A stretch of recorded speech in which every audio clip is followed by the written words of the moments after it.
OK. Alors, ben, bonjour, bonsoir. Donc, pour notre lecture intuitive en direct.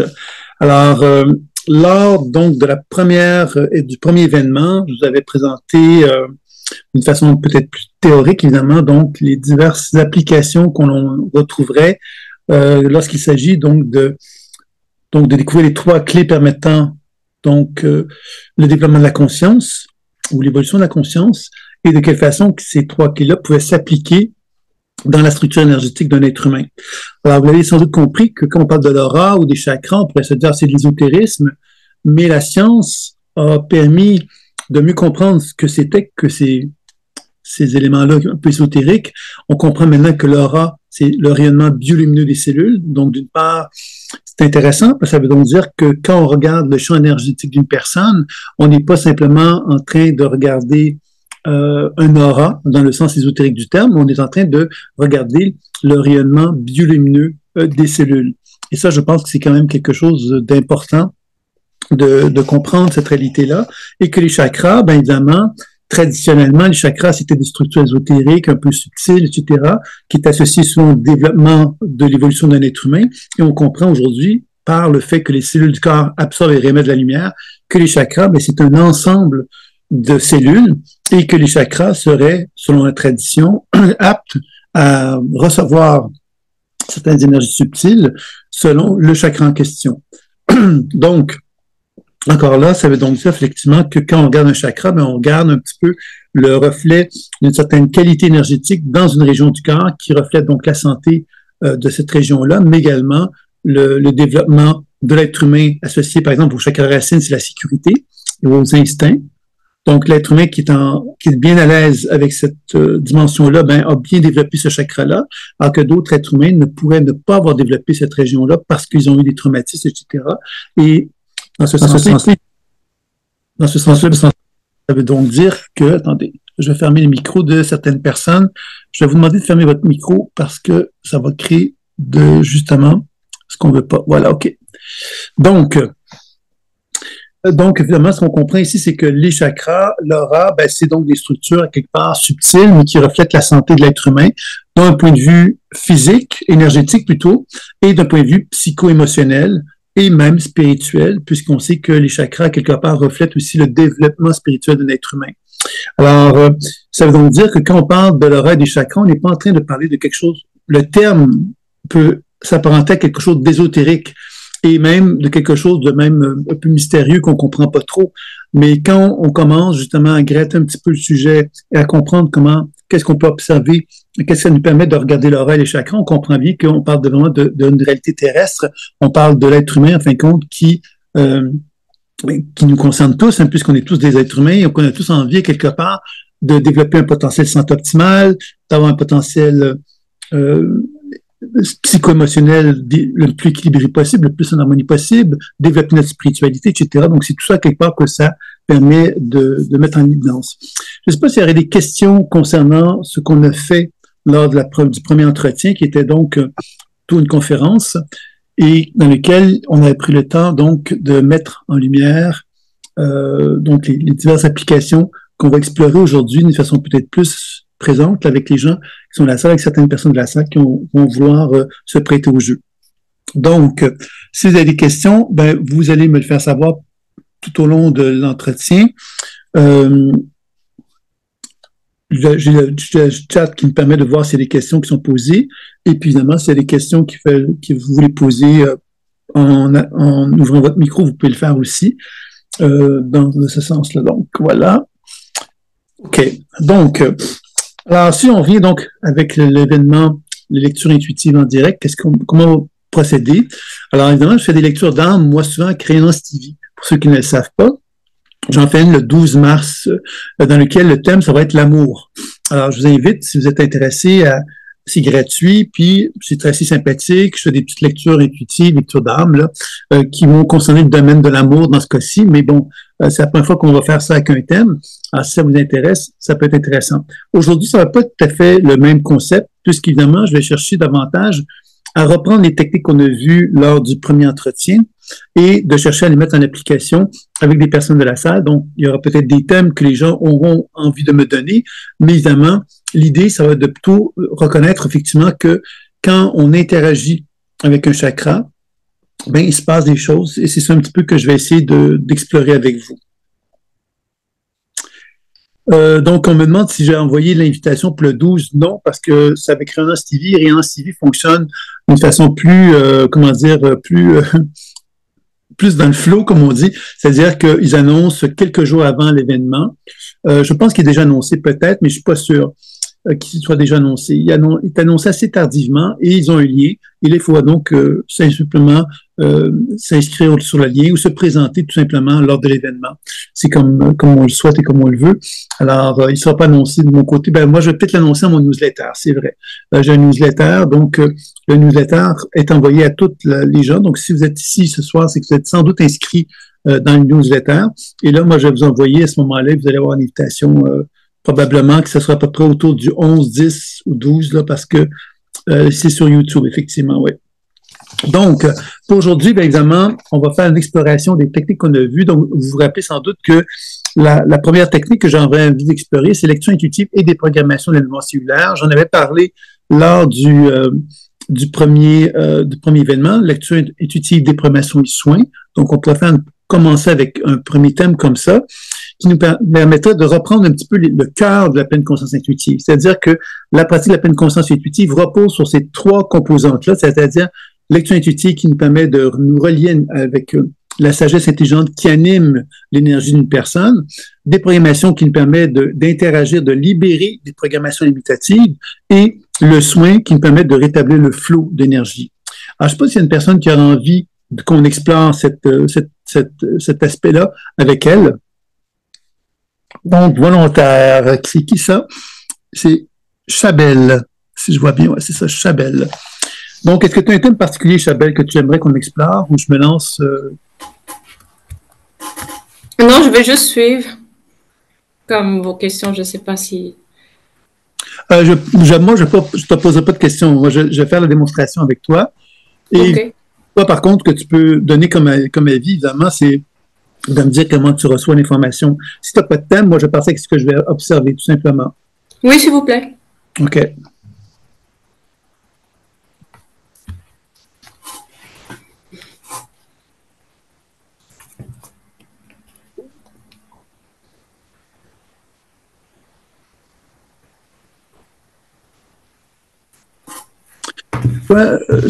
La chose que je te dirais, Chabelle, dans un premier temps, c'est qu'on sent la région de la racine. Et je te demanderais de fermer ton micro pendant que je te parle parce qu'on entend trop de bruit et ça éviterait justement que les gens soient dérangés aussi par ça. Ça va? OK, merci. Donc, la première chose que j'avais envie de te dire, Chabelle, c'est qu'on sent qu'au niveau de la région de la gorge et le chakra sacré, il y a c'est là qu'on sent une tension dans ton énergie, OK? Alors, comment on va procéder avec la pratique de la pleine conscience intuitive, parce qu'évidemment, l'objectif, c'est aussi de vous montrer un peu comment ça fonctionne, c'est que là, il y a deux régions qui apparaissent. Des fois, c'est une région qui apparaît, mais là, c'est deux régions qui apparaissent, un peu comme si ton corps souhaitait me parler, et ces régions-là semblent finalement refléter la volonté de communiquer. Donc, moi, je commence souvent avec le chakra du bas, puisque le chakra du bas, quelque part, c'est les chakras qui sont plus reliés à l'enracinement, et c'est les chakras, quelque part, qui nous remettent en relation, donc, avec l'actualité de la vie, avec la sécurité, tout ça. Donc, je commence toujours avec le chakra du bas. Donc, j'allais voir un petit peu le chakra sacré, qu'est-ce qu'il raconte. Tu sais, la première chose que je te dirais, c'est qu'il y a toute la notion de la survie là-dedans. Tu sais, la peur de mourir, par exemple. Tu vois, la peur de mourir, c'est que des fois dans la vie, on arrive à un moment donné, on a l'impression d'atteindre une impasse. Tu sais, c'est-à-dire qu'on avance, puis à un moment donné, on a une espèce de mur qui apparaît. Et ce mur-là, bien, finalement, nous fait un appel, c'est-à-dire qu'il nous demande quelque part de faire une genre de résurrection, c'est-à-dire de reconnaître qu'on doit changer, qu'on doit se transformer. Et cette transformation-là, évidemment, c'est ça un petit peu que je percevais dans l'atmosphère de ton énergie dans un premier temps. Je ne sais pas qu'est-ce que tu en penses de ce que je viens de te dire. Oui, il y a quand même beaucoup de mouvements en ce moment, donc ça me rejoint, oui, absolument. Là, on ferme ton micro si tu veux bien, parce qu'il y a de bruit. Et donc, on va regarder maintenant au niveau de la région du chakra sacré pour aller un peu plus loin. Donc, je vais m'adresser au chakra sacré parce que finalement, quand on dit le questionnement, comment ça fonctionne, la lecture intuitive, c'est que on observe quelque chose. Comme là, je vois le chakra sacré de Chabelle. Et évidemment, je pourrais me dire, bon, ça veut dire quoi? Je pourrais rester dans ma tête, mais moi, je vais m'adresser au chakra sacré pour lui demander qu'est-ce qu'il a à me communiquer. OK?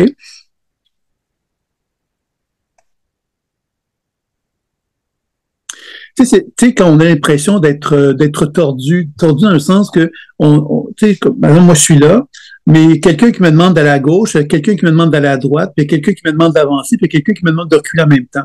Donc, je me sens un peu dans une position où je suis happé par l'extérieur, et ce sentiment d'être happé par l'extérieur pourrait m'amener à me dire, OK, je vais me laisser happer, je vais me laisser happer, je vais prendre toutes les directions à la fois, ce qui n'est pas possible. Inévitablement, je vais tomber. Je vais tomber parce que quelque part, je ne peux pas faire ça. Parce que c'est pas réaliste. On peut pas aller à 4 endroits en même temps. On doit en choisir un endroit.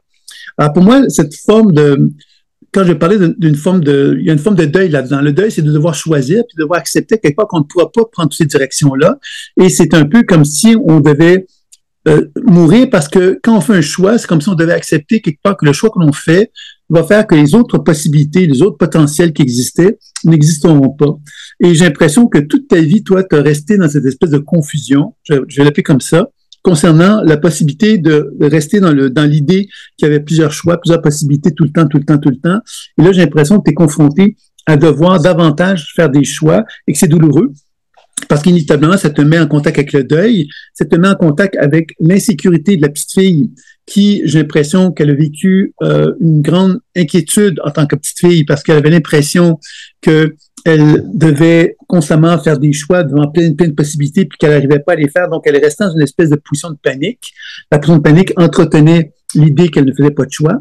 Et j'ai l'impression que tout au long de ta vie, il y a eu une espèce de dynamique comme celle que je viens de te décrire qui était présente. Et puis que là, c'est un peu en train de tomber là, parce que justement, tu es en train de constater qu'il te faut faire le choix. Je sais pas qu'est-ce que tu en penses de ça, Chania. Oui, absolument. En fait, j'ai toujours eu beaucoup de difficultés à tout ce qui est prendre des décisions en général. J'ai toujours attendu que ce soit les autres ou soit la vie qui me pousse vraiment contre le mur avant de prendre une décision, ou que ce soit la vie littéralement comme qui prenne la décision pour moi, si on peut appeler ça comme ça. Et absolument, il y a des choix qui sont impératifs en ce moment, et comme j'ai beaucoup de difficultés autant avec l'incertitude que la perte. Donc, c'est les grands, blocages que je ressens pour prendre ces décisions-là qui sont significatives. Mm-hmm. Tu peux fermer ton micro. Là, maintenant, j'essaie donc Là, évidemment, on pourrait poursuivre. Évidemment, on ne fera pas une consultation comme telle, donc c'est plus une démonstration que je vais faire, mais l'idée, c'est que maintenant, je vais essayer de faire de la déprogrammation autour du chakra sacré en demandant c'est quoi qu'il a besoin pour que justement il y ait donc un changement qui puisse être opérable dans ce que je perçois. Donc, je vais commencer à lui demander qu'est-ce que je peux faire pour t'aider. C'est un peu la question clé que je demande d'une façon très générale pour procéder à des programmations.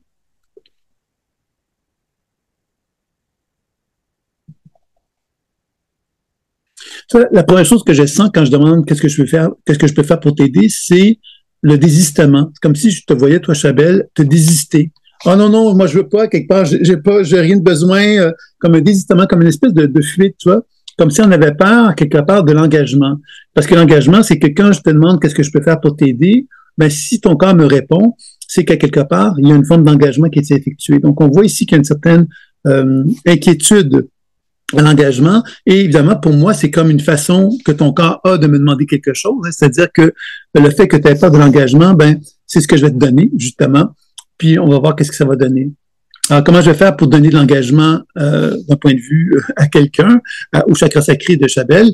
C'est simplement que par l'imaginaire, je vais me référer à ce que je connais de l'engagement pour pouvoir simplement transmettre cette énergie d'engagement-là au chakra sacré de Chabelle. Et là, je vais voir la réaction qui va en résulter.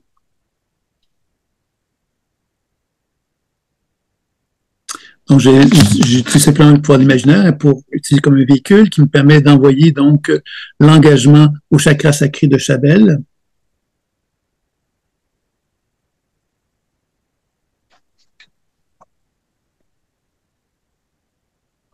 Et là, on voit comme qu'est-ce qui apparaît comme une genre de plaie au niveau du chakra sacré, de la chaleur.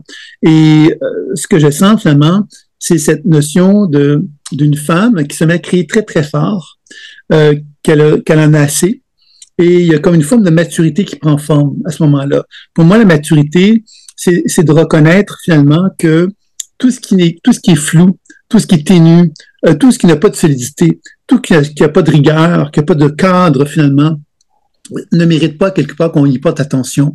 Comme si je voyais que cette femme-là qui se mettait à crier très fort avait besoin de concret, de solide.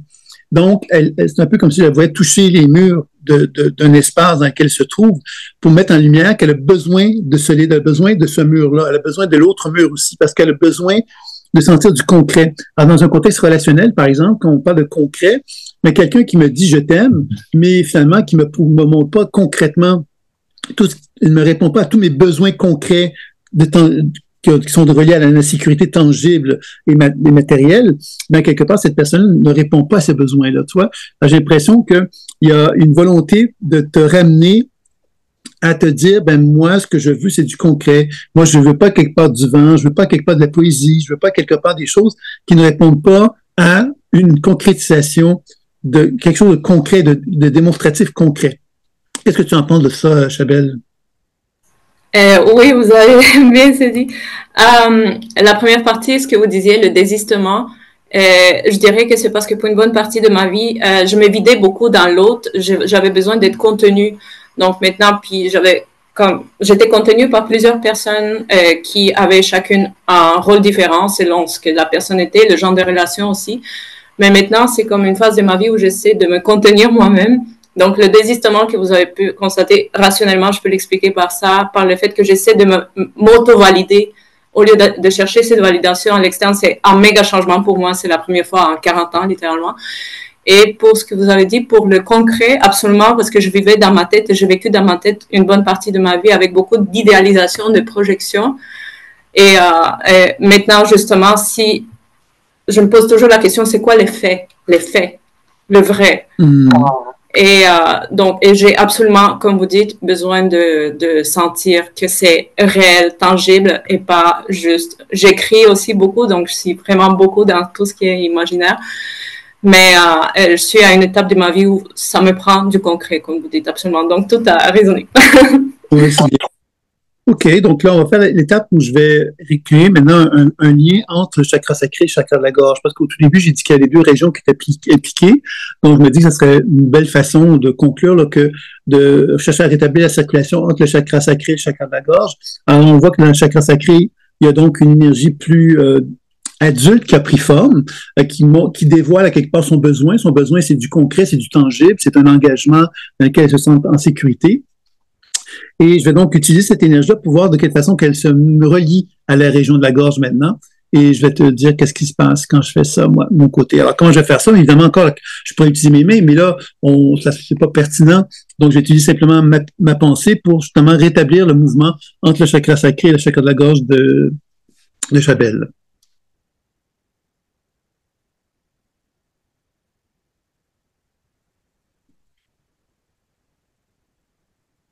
Tu vois, la première chose qu'on sent quand on essaie de rétablir le mouvement, c'est la honte.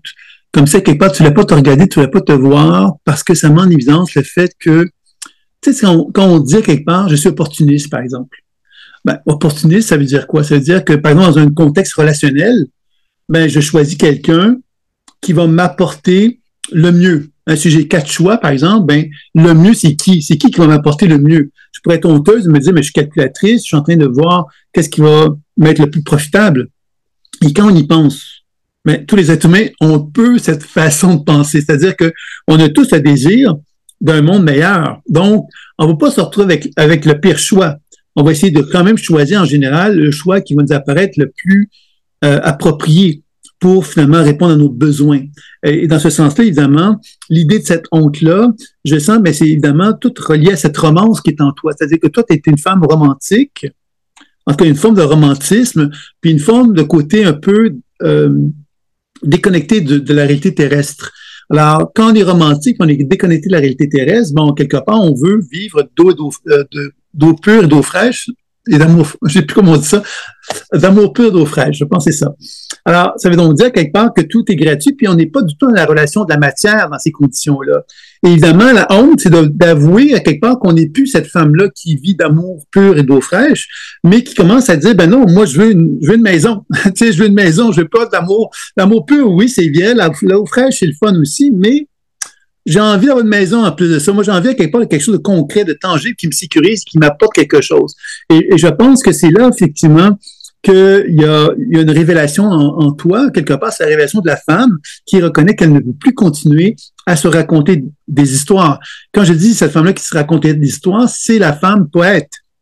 La femme qui était justement, qui vivait d'amour pur et d'eau fraîche et qui n'osait pas quelque part assumer tous les besoins qui étaient en elle, parce qui font quelque part qu'elle était insécure, puis qui font quelque part qu'elle n'était pas nécessairement bien non plus. Et là, le fait de l'assumer, de l'exprimer, ben moi, ce que je sens, c'est qu'une femme qui se répand, qui se manifeste avec beaucoup plus de force et de vigueur dans ton chakra sacré, dans le chakra de la gorge, et qui te fait comprendre justement que le pouvoir de la parole est important, parce que le pouvoir de la parole te permet d'orienter quelque part c'est quoi que tu veux puis c'est quoi que tu veux pas. On peut dire quelqu'un peut nous dire des choses, mais si on lui demande pas, il est bien possible qu'il nous dise jamais ce qu'on veut entendre. Donc, à un moment donné, c'est bien de se positionner face à quelqu'un, se positionner par rapport à nos besoins, ce qu'on veut et ce qu'on ne veut pas, pour que l'autre personne comprenne que si elle veut s'engager avec nous, mais il va falloir que cette personne réponde à un certain nombre de choses qu'on demande et qui sont essentielles pour nous. Et que si elle n'est pas capable, on peut peut-être arriver à conclure de se dire, ben, c'est sympathique, je t'aime bien, mais moi, ce que je recherche, c'est quelque chose d'autre que ça. Donc, je ne m'engagerai pas avec toi parce que ça ne correspond pas à ce que tu me proposes, à mes besoins, moi. Alors, c'est là, évidemment, qu'on peut avoir cette espèce d'impression de honte, mais en même temps, je te dirais que c'est comme naturel, ce processus-là est naturel quand tu es en train de te réapproprier le droit d'être la femme qui a une certaine insécurité, qui a besoin de stabilité et de matière pour se sentir en paix avec elle-même. Qu'est-ce que tu en penses de ça, Chabelle? Oui, en fait, c'est très spécial, Sylvain. Vous m'avez fait la lecture il y a 2 ans. Et dans cette lecture-là, ce qui est sorti, c'est que j'étais beaucoup dans le don, le don, le don. Et votre message était, que j'ai bien enregistré, j'ai écrit dessus, c'était le fait de justement se positionner par rapport à ce don-là. Qu'est-ce qui reste quand on définit son amour par le don excessif? Et qu'est-ce qui reste? Et à un certain moment, vous m'avez dit, juste sois toi-même. Oublie autre chose et sois. Et justement, j'étais dans des relations, je donnais, et c'était des relations où les personnes souvent prenaient, et c'était déséquilibre, beaucoup d'entre elles, beaucoup très dysfonctionnelles. Et je me sentais vampirisée. Et à travers les années, c'est ça qui est resté, ce vide-là. Et toujours le questionnement, qu'est-ce que je peux donner? À partir du moment où je rentre dans une relation, qu'est-ce que je donne? Et sinon, je sentais exactement, comme vous dites, comme la honte de... mais qu'est-ce que je t'apporte moi sinon? Toi, tu m'apportes beaucoup parce qu'il y avait comme cette, justement, romantisme, idéalisation. Toi, tu m'apportes la lune. Et moi, qu'est-ce que j'ai? Donc, il y avait aussi ce doute de soi-même, donc, de ma valeur, de ce que je donne à l'autre. Et maintenant, c'est justement l'assertivité ou me positionner par rapport à l'amour inconditionnel qui est vraiment, je te prends tel que tu es, peu importe, no conditions, et l'assertivité relationnelle où c'est je m'affirme dans mes besoins et mes boundaries, et c'est vraiment comme maintenant le questionnement en ce moment.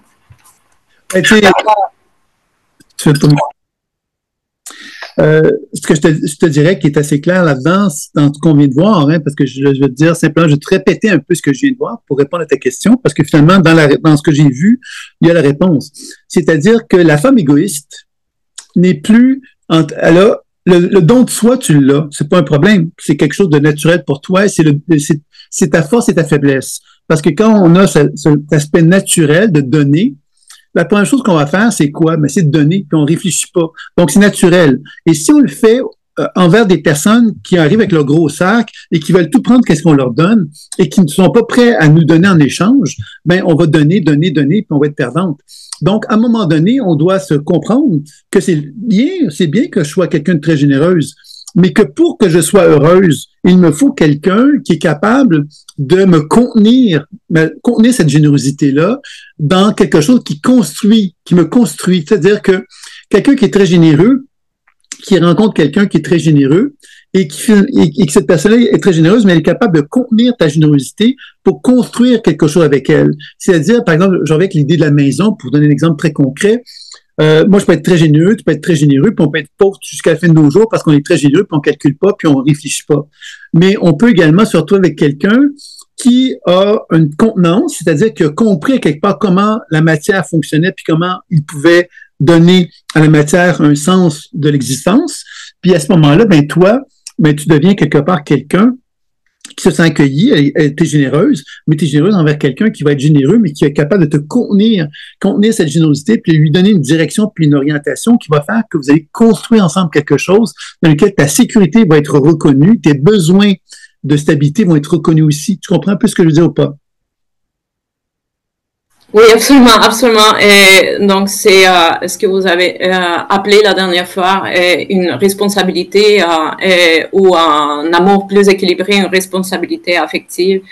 Et maintenant, c'est plus clair pour moi aussi que je veux pas autre chose. Point final. J'accepte plus autre chose. Mon corps résiste et désiste. Il y a aucune partie de moi qui prend autre chose en ce moment. Donc.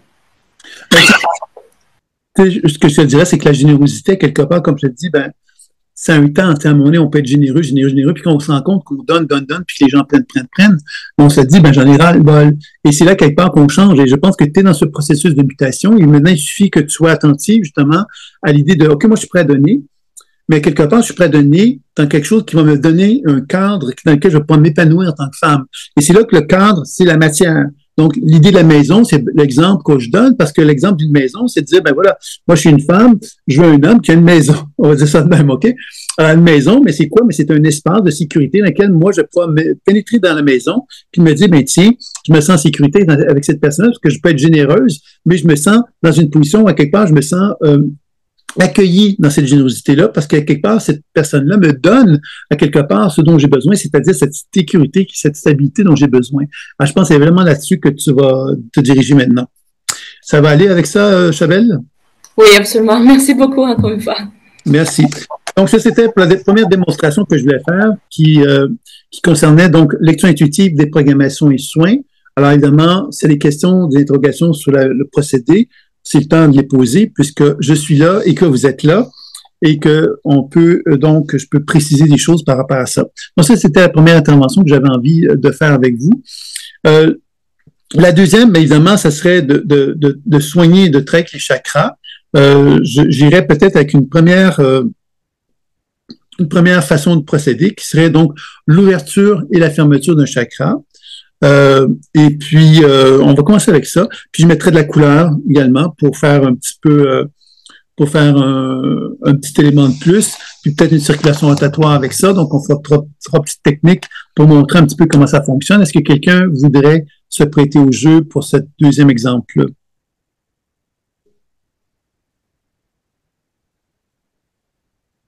Donc, vous pouvez y aller par le micro ou par le chat. Moi, j'observe le chat présentement. Et vous pouvez y aller avec le micro également. Bonsoir. Je peux vous poser une question par rapport à ce que vous venez de faire, s'il vous plaît? Oui, bien sûr, bien sûr. La seule interaction que vous avez eue avec Chabelle, visiblement, c'est que vous avez fermé les yeux. Oui. Vous ne l'avez même pas vue. Et si jamais vous aviez les yeux ouverts, vous auriez vu qu'elle était complètement dans l'ombre. Comment avez-vous fait pour pouvoir identifier le cinquième chakra et le deuxième chakra comme zone d'intervention? Oui. En fait, je ne sais pas si vous avez vu la première conférence, mais l'idée, c'est l'imaginaire. Le véhicule imaginaire, qu'est-ce qu'il me permet de faire? C'est qu'il me permet, moi, de me syntoniser avec une personne, même si elle est à distance. Alors, vous me dites qu'elle avait une caméra, mais moi, je la voyais même pas parce que je voyais pas du tout. Je pensais qu'elle était simplement audio dans ce cas-ci. Donc, l'idée, c'est ce que je fais dans les lectures dans la créance TV aussi régulièrement, c'est que on se relie à une personne et la personne n'a pas besoin j'ai pas besoin de la voir, j'ai besoin de me relier à ma perception que j'ai d'elle. Cette perception, elle est utilisée par le véhicule, par ma capacité à me relier à cette personne-là en utilisant le véhicule imaginaire, c'est-à-dire ma capacité à me connecter à cette personne-là. Et quand je me connecte avec elle, il apparaît donc une image. Dans mon cas à moi, une image dans laquelle, dans ce cas-ci, il y avait le chakra sacré, le chakra de la gorge qui semblait ressortir. Et c'est comme ça que j'ai pu commencer à partir de cette perception-là, de créer une relation avec avec Chabelle, pour arriver donc à présenter un peu ma compréhension de ce que je voyais d'elle et de lui en faire part. Puis ensuite, elle a pu interagir avec moi de cette façon-là. Et il y a eu donc des actions énergétiques qui ont été faites, sommaires, puisque c'est pas un soin qu'on faisait, mais une démonstration. Les actions sommaires, c'était la déprogrammation où on donne quelque chose à l'énergie, puis ça a une transformation. Et ensuite, évidemment, le soin, donc faire une circulation énergétique entre le chakra sacré et le chakra de la gorge. Et encore là, de nouvelles informations se manifestaient. Alors, tout est vraiment relié à cette relation que j'ai avec mes perceptions, qui font que je suis capable, donc, d'interagir avec mon partenaire et de pouvoir l'accompagner dans le processus de transformation que je perçois à travers le travail que j'effectue. Je ne sais pas si ça répond à la question. Non, parce que en fait, je pense que la question que je voulais vous poser, c'était combien d'années et quelles sont les techniques que vous avez utilisées pour aiguiser vos perceptions de manière à dépasser l'espace. Je vais vous dire que, je vais vous donner un exemple, dans un cadre d'un week-end d'enseignement de 2 jours, qui vaut au niveau 1, mais en plus sommaire, les gens sont capables de le faire, de faire une pratique intuitive sur une autre personne. Et c'est toujours, et dans ce sens-là, il y a des gens qui vont arriver à le faire assez rapidement et avec une certaine aisance, et d'autres qui vont prendre un peu plus de temps pour y parvenir. C'est toujours la relation avec l'imaginaire, parce que l'imaginaire, quand on y pense, quand on est un enfant, notre imaginaire, on le reconnaît comme étant une réalité.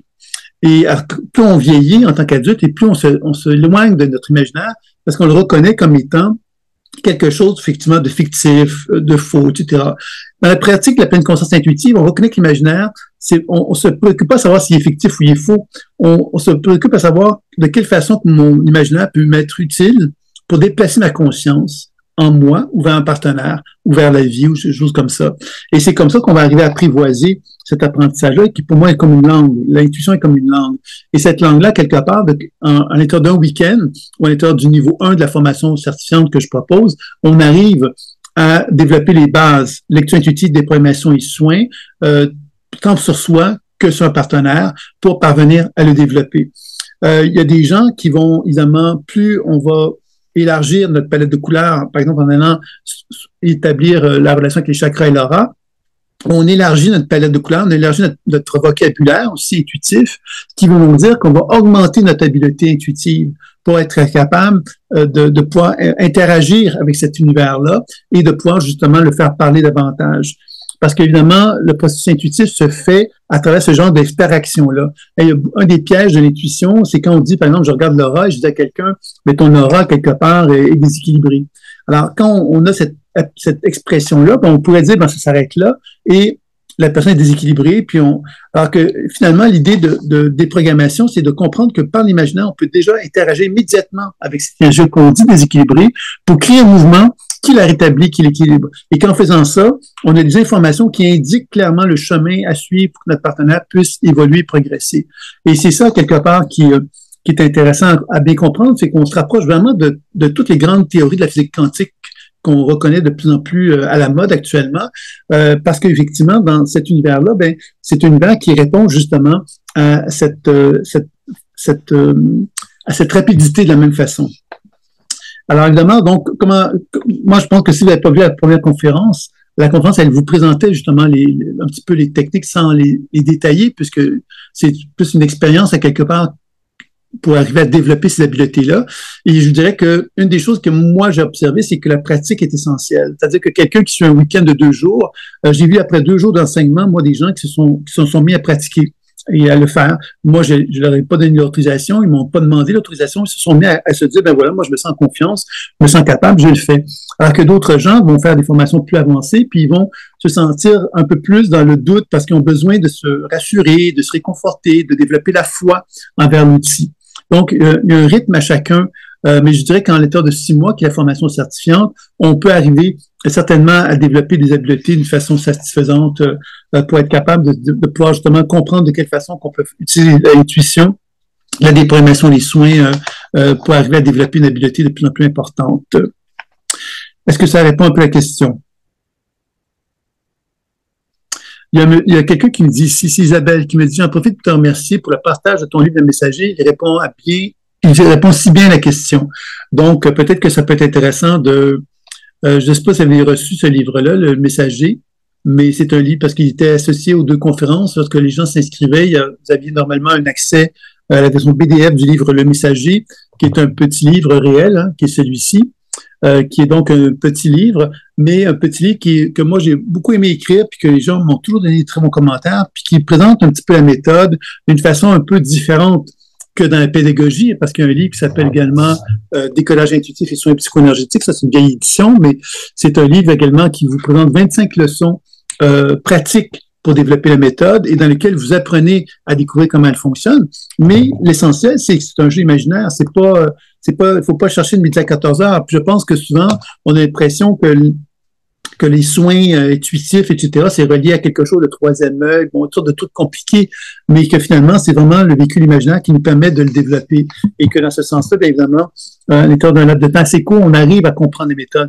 Pour moi, comme je dis, c'est une langue, c'est comme le français, l'anglais, l'italien, l'allemand. Si on veut développer l'apprentissage d'une langue, il faut la parler. Donc, dans l'intuition, c'est un peu la même chose, il faut la pratiquer. Et la pratiquer, bien évidemment, c'est souvent dans un cadre dans lequel il y a un formateur, puis dans lequel on accompagne quelqu'un qui, lui, va arriver à développer cette habileté-là. C'est comme ça que c'est proposé. Je ne sais pas si vous êtes encore là, est-ce que j'ai répondu un peu à la question? Non seulement je suis toujours là, mais en plus, j'ai participé à la conférence la semaine dernière. J'ai également reçu tous vos messages, dont je vous remercie. Et donc, j'ai effectivement la version PDF de votre petit fascicule. Vous avez partiellement répondu à ma question, mais le reste, j'ai compris qu'en fait, c'était dans la formation. Je vous remercie. Mais vous allez voir, à mesure qu'on va avancer, vous allez peut-être davantage comprendre, effectivement, parce que là, on va aborder l'aspect des chakras. Donc, vous allez voir que tout ça, évidemment, vous voyez, c'est pas une démonstration, on fait en imaginaire. Mais même si je le fais dans une démonstration, ça serait encore là, c'est dans l'expérience qu'on arrive à le développer, certainement. Voilà. Donc, je vous remercie de votre question, c'était bien intéressant. Puis donc, je vais aller voir Magali maintenant, puisque c'est Magali qui s'est proposée comme volontaire pour notre deuxième exercice. Est-ce que Magali, tu es là ou tu vas passer par le chat? C'est comme tu veux, hein? Je suis là. OK. Donc, est-ce que tu as un thème particulier que tu aimerais aborder? Non. Non. Donc, on va regarder donc ton énergie globalement. Je vais m'attarder à un chakra, puisque ça va être vraiment l'exercice, ça va être ça. Et je vais te dire qu'est-ce que je perçois, puis on va commencer comme ça. Ça te va? Oui, très bien. OK. Alors là, tu vois, donc, Magali, je me mets en relation avec elle. De quelle façon? Mais c'est ma conscience. Je mets ça dans mon petit véhicule imaginaire qui me permet de me connecter avec l'énergie donc de Magali. Et je vais donc capter une image. Ça peut être des sensations, ça peut être des mots également qu'on peut capter d'une personne et qui vont me permettre d'avoir donc un premier regard sur Magali. Donc, on parle avec aucun thème, donc je vais regarder qu'est-ce qui ressort de son énergie vitale pour commencer.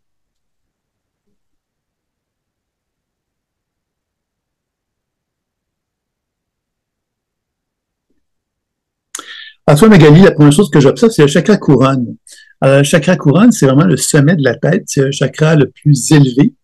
Et on sent, et là je vais faire une caricature en le disant comme ça, que c'est un chakra qui est un peu comme manger. On va se dire ça de cette façon-là.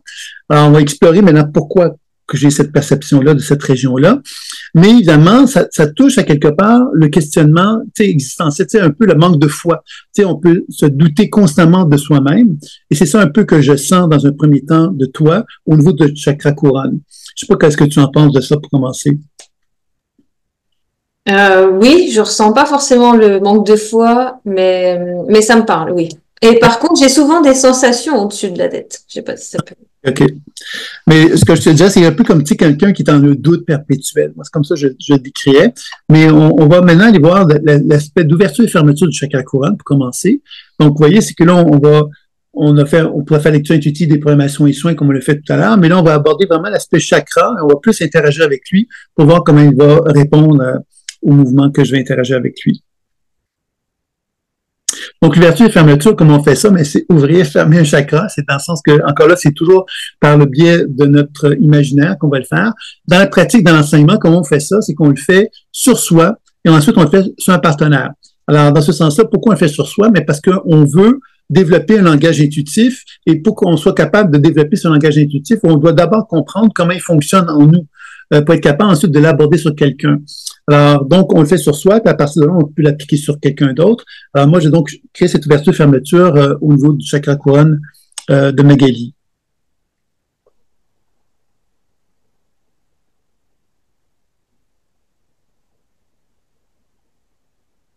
Alors, quand on essaie de créer cette ouverture, fermeture au niveau de chakra couronne, la première chose qui ressort, c'est toi qui dis je ne veux plus jamais être contrôlé par personne. Toi, il y a comme vraiment une volonté, moi j'appelle ça comme une forme de cri du cœur pour l'individualisation de soi.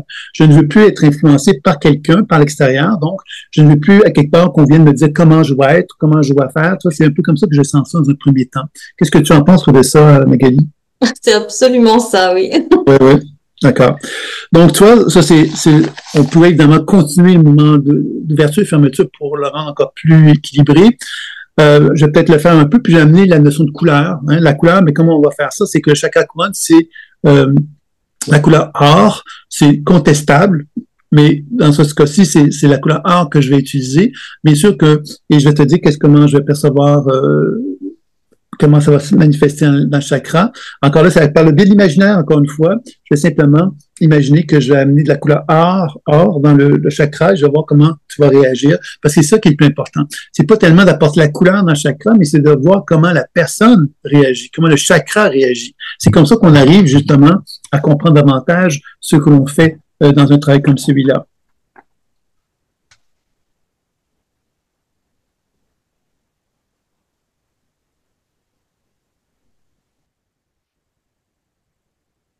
Ensuite, quand j'essaie d'équilibrer le moment d'ouverture et de fermeture, il y a de nouvelles informations qui se manifestent, qui sont vraiment reliées à la petite Magali, dans le sens qu'elle est fatiguée, Magali, parce qu'elle a dû, à quelque part, manifester cette espèce de crise d'autonomie, se dire, ben moi, je peux être seule, je peux me débrouiller toute seule, je n'ai pas à me faire influencer par quiconque. Puis en même temps, il y a quelque part une forme d'image de Magali qui est toute petite qui apparaît, qui est justement fatiguée, quelque part, de devoir finalement constamment démontrer quelque part qu'elle est capable de ceci, qu'elle est capable de cela, comme si, quelque part, il y avait quelque chose, une forme de dépendance aussi en elle, et ce qui explique un peu cette espèce d'ambiguïté.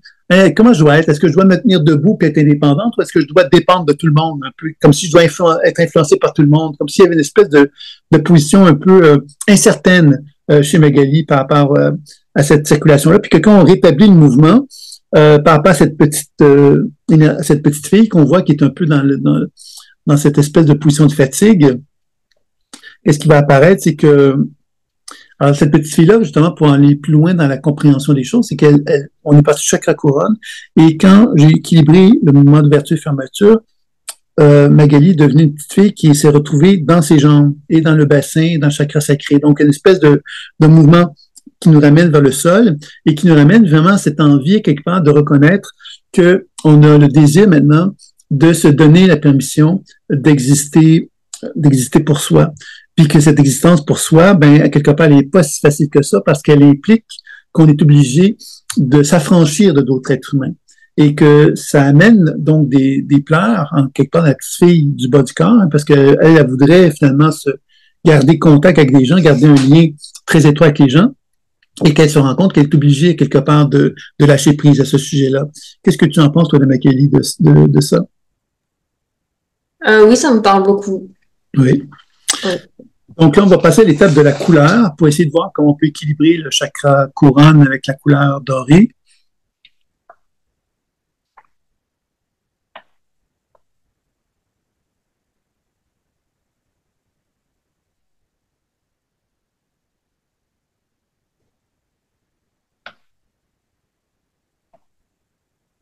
Tu vois, ce qu'on va apparaître, je vais te décrire une scène qui peut paraître un peu... c'est la scène d'une femme qui a une certaine royauté. Ça se passe un peu comme en Égypte, tu vois. Et cette femme-là, quelque part, qui a une espèce de pouvoir de royauté, elle est habituée à plaire. Elle est habituée à plaire parce que, justement, quand elle plaît, quand elle arrive à utiliser son pouvoir de séduction, elle parvient à se faire respecter, elle parvient à se faire entendre. Elle parvient à avoir une certaine autorité envers les gens.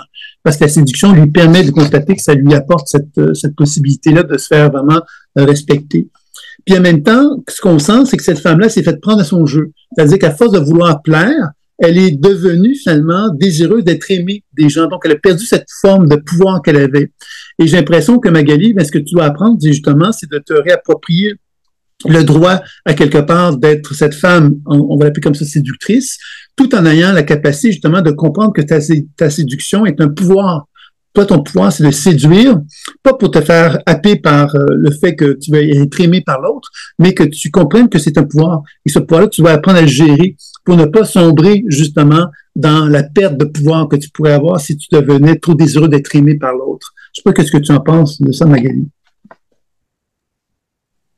Ben, j'en pense que tu viens absolument de lire à l'intérieur de moi des choses qui me paraissent, oui, je le sais, mais enfin, tu viens de mettre des mots dessus sur quelque chose, en effet, qui date d'il y a longtemps et, enfin, voilà, qui est, je pense, c'est un mécanisme, très profond, ouais.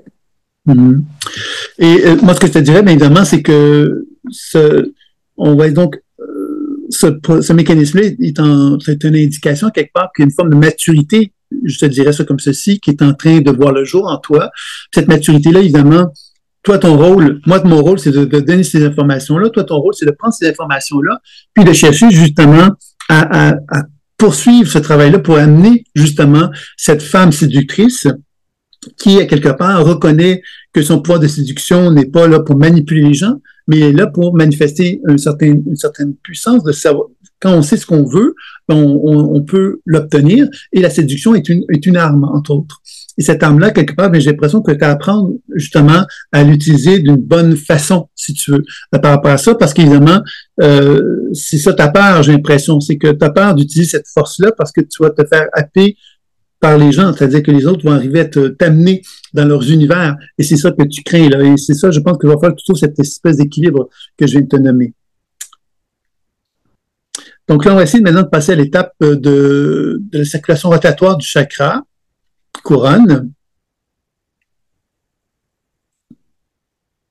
en regardant le centripède et centrifuge. Donc, centripède, c'est un mouvement qui va de l'intérieur, centrifuge, c'est un mouvement qui va vers l'extérieur, et ça dynamise le chakra, cette technique-là.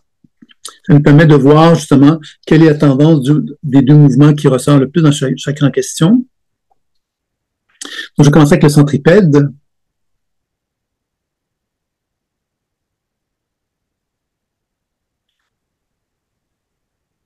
Le mouvement centripède, qu'est-ce qui met en évidence? C'est carrément ce que j'appelle la soumission et la docilité en tant que femme, mais en tant qu'être humain, à travers peut-être des mémoires d'autres vies. On peut, quelquefois, dans un processus de la vie, s'être retrouvé être dans des situations où on était dominé par les autres, où on était trop soumise ou trop docile envers les gens, et que dans ces conditions-là, on était quelque part maltraité.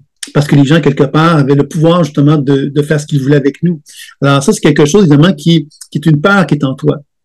Et cette peur-là, quelque part, bien évidemment, il faut que tu sois attentive à celle-ci parce que quand on se trouve devant quelqu'un, par exemple, qui a une certaine puissance, une certaine autorité envers nous, bien évidemment, nous, il faut apprendre justement à se dire, oh, il y a un danger, là, quelque part, cette personne a une autorité sur moi. Ben moi, j'ai peut-être pas envie de la subir, cette autorité-là. Je dois apprendre à me protéger de cette personne-là, ne pas me laisser happer par son autorité, parce que si je me laisse happer, c'est là que je risque de revivre cette docilité que j'ai déjà vécue dans le passé, peut-être même dans d'autres vies également. Est-ce que tu me suis par rapport à ça? Oui, je comprends. On va regarder le mouvement centrifuge, qui est un mouvement qui est plus habituellement expansif et évolutif. Donc, on va regarder ce mouvement-là maintenant.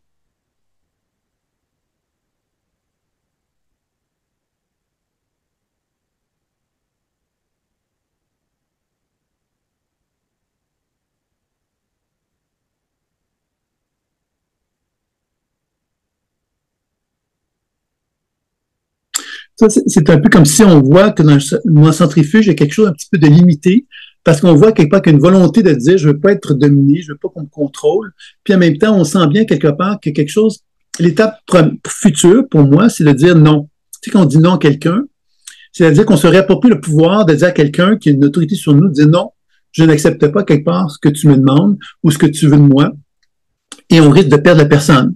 Alors ça, pour moi, c'est un défi pour toi, parce qu'évidemment, risquer de perdre quelqu'un, c'est de perdre justement cette espèce de tu peux plus être séduisante aux yeux de quelqu'un, et quand tu dis un non à quelqu'un, tu perds ce pouvoir de séduction-là, la personne ne te trouve plus très attrayante dans ces conditions-là.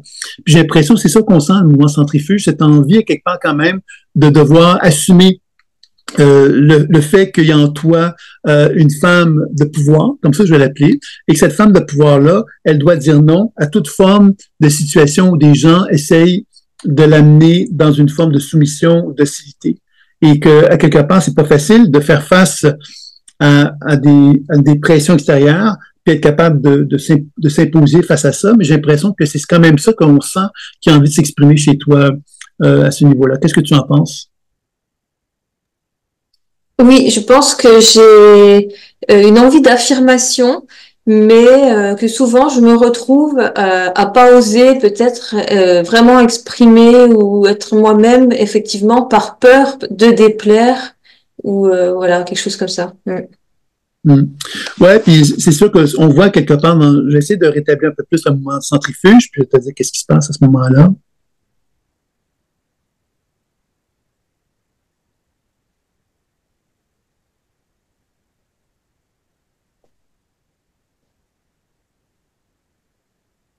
Alors, c'est sûr que plus le mouvement devient équilibré au niveau du sommet de la tête, quand le mouvement centrifuge se fait, plus quelque part, il y a quelque chose qui descend en toi et qui nous ramène au bassin dont je t'ai parlé tantôt, de la petite fille. Là. Et là, on sent quelque part que cette petite fille-là devient plutôt une femme et cette femme-là, quelque part, se sent blessée. Elle se sent blessée parce qu'elle se sent, entre guillemets, manipulée. Et comme elle se sent manipulée, elle n'est plus capable d'accepter ou d'accueillir le fait qu'on essaie de la dominer, qu'on essaye de s'affirmer auprès d'elle. Elle se dégage de ça et elle reconnaît maintenant son désir de prendre sa vie en main et d'être plus dans une position de se dire, ben moi j'ai envie, je vais dire ça de façon caricaturale, hein, j'ai envie d'être seul. Seul, ça veut donc dire une forme de solitude, ce qui ne veut pas dire bon qu'on laisse tout tomber, mais c'est certain qu'il y a en toi quelque part cette envie de t'épanouir en tant que femme. Et cette femme-là, c'est une femme qui a une certaine solitude parce qu'elle a un pouvoir dans sa propre vie et elle peut donc utiliser son pouvoir de séduction comme étant un pouvoir de persuasion comme pour arriver à obtenir ses objectifs et ses fins. Puis en même temps, ce qu'elle recherche, ce sont des personnes qui vont être des bons collaborateurs. Des bons collaborateurs, c'est que moi, je cherche à séduire des gens pour que je sois agréable avec eux puis que j'atteigne ce que je veux et que les gens autour de moi sont capables d'apprécier que je sois gentil avec eux, etc., tout en étant capable, en étant bienveillant avec moi pour collaborer avec moi d'une façon constructive et positive. Toi, c'est comme ça que je sens que le mouvement évolutif prend forme en toi. Je ne sais pas si tu me suis par rapport à ça. Oui, il me semble bien percevoir ça. Oui. En fait, ouais, en effet, je pense que je le vis aussi comme ça. Ouais. Je voulais rebondir, mais je ne sais plus. Est-ce que tu as des questions avant qu'on termine? Parce que c'est un petit peu la démonstration que j'avais envie de faire. C'était les 3 mouvements au niveau du chakra que je cherchais à montrer. Quand tu le fais pour quelqu'un, est-ce que tu expliques comme ça, comme tu l'as fait avec moi? Non, mais là, je le fais plus dans un contexte de démonstration puis de compréhension. Donc, oui. Dans le contexte de soins, c'est assez rare que je prenne le temps de définir tout ce que je fais avec la personne. Ça pourrait être le cas si quelqu'un m'en fait la demande, mais en général, je ne vais pas prendre autant le temps parce que comme l'information pour moi est plus importante que ce que je suis en train de faire, je mets plus l'emphase sur l'information. Oui. Comme là, moi, j'essayais de rester, même le fait que tu parles, de rester le plus neutre possible pour pas focaliser mon attention quelque part ou quoi par rapport à ce que tu faisais. Je pense que c'était bien comme ça. Oui, bien sûr. Et tu as ressenti quelque chose pendant les actions que j'ai faites, même si elles étaient sonnaires? Eh ben, j'ai essayé de juste me concentrer sur le lien qu'il y avait, le fait de me laisser traverser, on va dire, par ce que tu étais en train de faire. Et pas, je voulais pas essayer de ressentir quelque chose là où toi tu pouvais être pour pas avoir d'influence spécifique. D'accord. Mais comme je te dis, c'est que l'action qui est faite quelque part, c'est pour ça que le soin dans lui-même a une action thérapeutique, mais l'information quelque part qui est là, parce que l'information, finalement, elle amène donc au niveau de ton cerveau une connexion avec ton corps, et cette connexion-là fait que au niveau de ton cerveau devient conscient de ce qui se passe dans ton corps et permet donc à créer des nouvelles connexions neuronales dans ton cerveau pour amener le changement, pour devenir conscient de ce qui est là et d'amener une réorganisation psychique chez toi pour donc favoriser la transformation. C'est comme ça qu'on va procéder à ce moment-là, tu vois. Ok, je vois, oui. Et sinon, aussi, à certains moments, alors je sais plus à quel moment exactement, quand tu décrivais, j'ai ressenti, enfin, c'était plutôt au niveau de l'estomac, comme un peu de la nausée, ou c'était un peu, comme si Mhm. j'avais quelque chose un peu à vomir. Je sais pas, c'était un truc comme ça, un truc qui est un peu, il fallait qu'il ressorte, comme ça. Ouais, mais je t'avoue que plein en général, à la fin d'un soin, on développe un mieux-être, mais pendant le soin, puis il va y avoir plein d'impressions, de réactions, etc., qui peuvent se manifester, c'est tout à fait normal.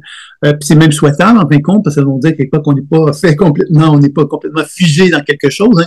On crée du mouvement qui se fait et qui nous amène justement tout doucement à décoder. C'est-à-dire que si toi tu pratiques la pleine conscience intuitive, ben, tu es capable, toi, d'arriver à dire, ben, tiens, je suis capable de décoder ce sentiment de nausée-là, je suis capable de questionner pourquoi il est là, etc. Donc, tu vois, c'est pour ça que la pratique de la pleine conscience intuitive, on l'applique sur soi pour commencer, pour être capable, justement, de pouvoir reconnaître qu'à l'intérieur de moi, dans mon corps, il y a plein de signaux qui sont là, qui veulent me parler, qui veulent discuter avec moi, et que si j'apprends à accompagner le mouvement de guérison qui est présent en moi, ben, ça me permet donc de cheminer, d'évoluer, de me développer d'une façon plus efficace à ce moment-là.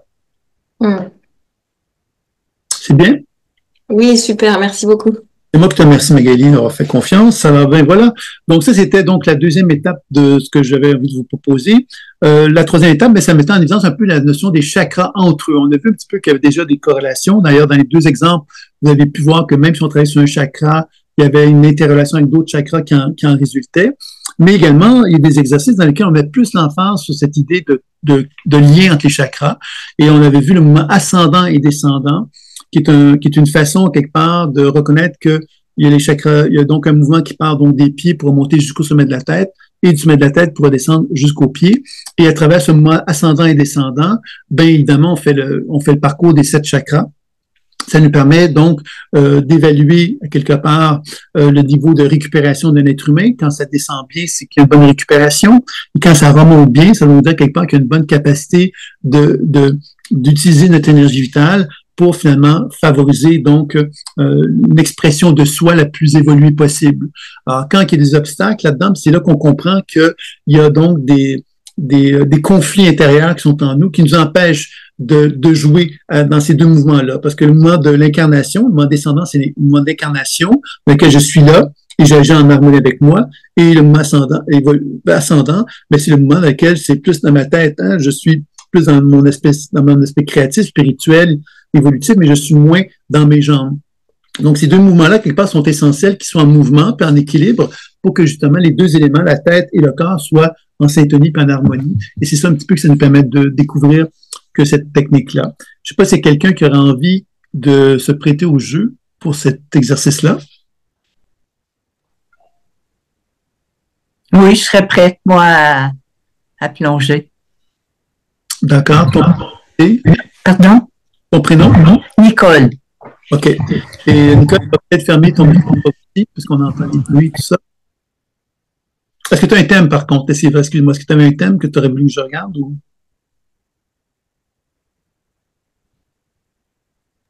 Pas de thème. OK. Moi, j'ai toujours de la difficulté à me sentir à la hauteur de ce qu'on attend de moi.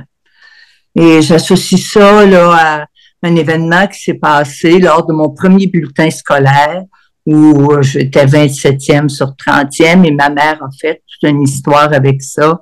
Et ça a créé chez moi d'abord une timidité là au niveau de l'école primaire. J'étais incapable là, de m'intégrer là avec les autres.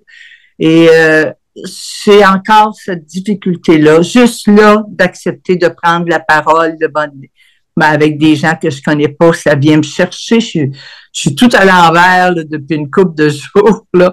Alors, c'est comme, j'aimerais ça être capable de passer, de me faire confiance. Puis, pourtant, dans le développement de ma carrière, moi, j'étais dans l'enseignement. J'ai fini par trouver des moyens de me faire valoir et de me faire engager finalement comme direction d'école plutôt que comme juste enseignante. Mais c'était toujours ce combat pour sentir que je faisais ce qu'on attendait de moi. Alors, je ne sais pas s'il y a moyen là, d'améliorer ça. Ben, je regardais de la mathématique, puis je te dis par rapport à ça.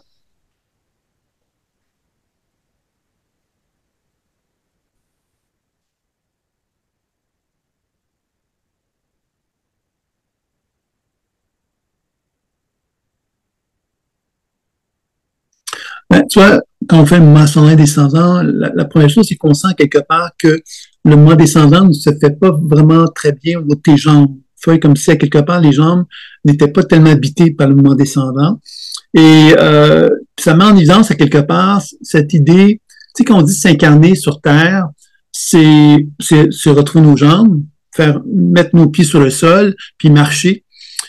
Puis ça sous-entend quelque part que on se met dans la lumière, parce que quand on est en train de marcher sur le sol, on assume à quelque part notre incarnation, puis on assume effectivement que des spots lumineux peuvent venir vers nous, parce que quelque part, on assume pleinement qui on est.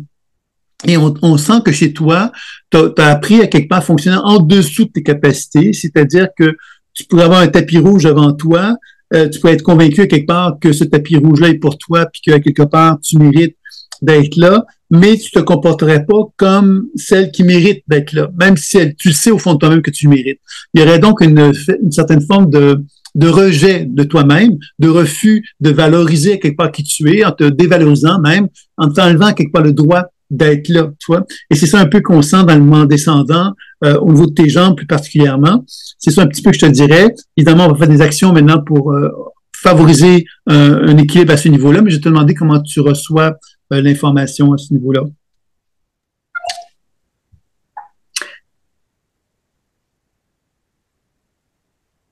As-tu quelque chose à me dire là-dessus?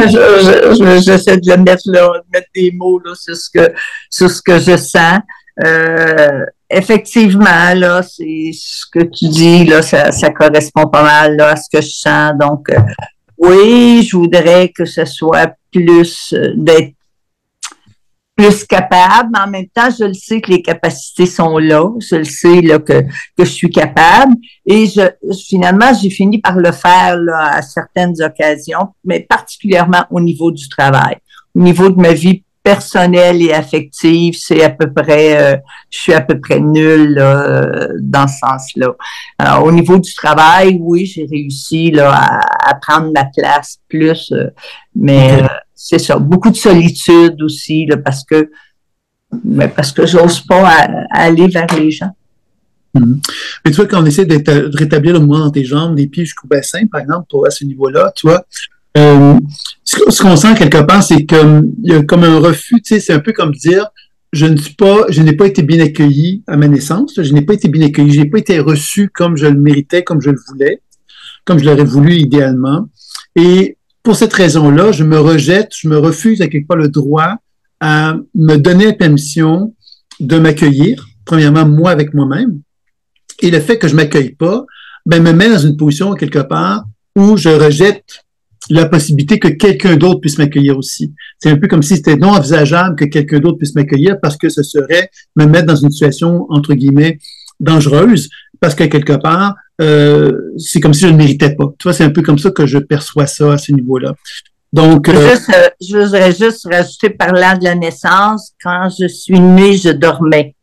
Donc, ma mère avait été anesthésiée pour l'accouchement et moi, j'ai pris une partie de l'anesthésie, donc j'ai dormi. Je dormais, donc ils ont été obligés de me brasser pas mal là, pour que j'arrive vraiment. OK. Je sais pas si ça influence un peu là, ce que je peux avoir vécu. C'est sûr que quand moi je te parle de ça, c'est que tu imagines à quelque part que moi, ce que je sens, ben, moi, tu sais, des êtres humains qui naissent déjà avec des blessures. Tu sais, comme je pense que quelque part dans le ventre de ta mère, t'avais pas le sentiment à quelque part de, tu sais, comme se dire, ben, il va falloir que je fasse ceci. Tu sais, comme si tu étais déjà en train de te calculer comment ta vie devait être, comme s'il y avait une pression qui s'était mise sur les épaules dans le ventre de ta mère, comme s'il y avait une espèce d'ambition qui était là, que tu sentais quelque part à laquelle il fallait que tu répondes. Puis quand tu es arrivé sur Terre, quand tu es arrivé, ben, quelque part, puis pas juste à la naissance, mais peut-être au parcours de ton enfance, il y a eu cette espèce de sentiment quelque part d'échec qui est venu et qui t'a amené à te dire, ben, quelque part, je suis pas à la hauteur de ça. Et j'ai l'impression que le travail qu'on sent au niveau de la région de ton bassin, au niveau du mouvement descendant, c'est de te réapproprier le droit, quelque part, de reconnaître qu'en dedans de temps de toi, il y a une femme qui s'est jamais permise de s'avouer quelque part qui elle était. Alors, s'avouer qui on est, tu sais, par exemple, tu viens de me dire que tu as fait un beau parcours professionnel. Mais des fois, on peut avoir fait un beau parcours professionnel, mais jamais s'être avoué qu'on avait eu un beau parcours professionnel, sans être jamais avoué qu'on était fier de soi, qu'on avait qu'on avait de l'amour pour soi-même, etc. Et j'ai l'impression que c'est un processus à quelque part qui amène cette notion de faire la paix avec soi. Faire la paix avec soi, c'est arrêter de se battre avec nous-mêmes en se disant j'aurais dû être comme ceci, j'aurais dû être comme cela, mais de faire la paix, c'est de dire ben non, je suis comme je suis et j'ai fait le cheminement que j'ai pu faire, puis à partir du moment que j'accepte ça, ben c'est comme s'il y avait une forme d'apaisement qui se faisait au niveau de tes jambes et ton bassin, comme si ça te permettait de reconnaître quand dans toi, il y a une femme qui a envie maintenant d'aller vers le mouvement ascendant, puis c'est ça qu'on va explorer maintenant, mais je vais te demander comment tu reçois ce que je viens de te dire.